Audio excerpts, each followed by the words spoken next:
Se réveiller, entendre à la radio que l'Inde passe en mode confinement et continuer sa journée.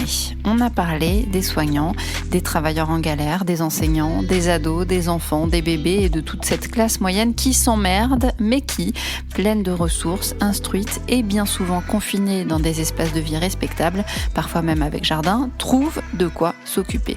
Une classe moyenne qui parvient, entre deux coups de blues, entre deux gros coups de mou, happée par la nostalgie ou par la mélancolie, qui parvient donc tant bien que mal à s'en sortir, et surtout qui s'en sortira tout court et dans tous les sens du terme. Or, on l'entend partout, on le sait, on le lit et puis on l'imagine aisément, tout le monde n'est pas logé à la même enseigne avec ce confinement.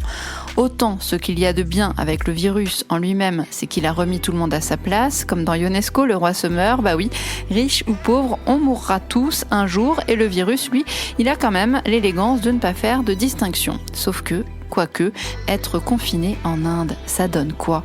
Autant, donc, même s'il passe partout et s'en fout royalement de votre niveau de vie ou de votre classe sociale, autant le confinement, lui, c'est pas le même pour tout le monde.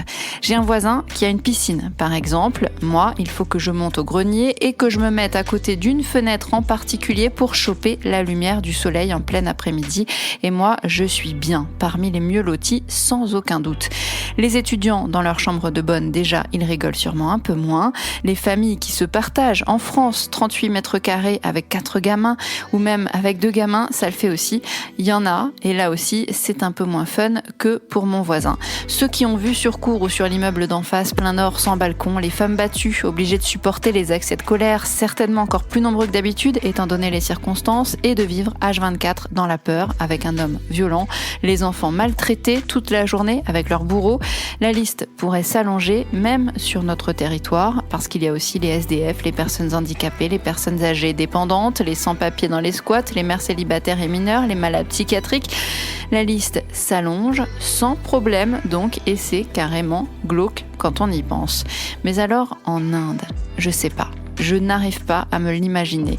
Mais je me dis que l'effort demandé et consenti à tous les peuples du monde n'est pas le même non plus en fonction des pays.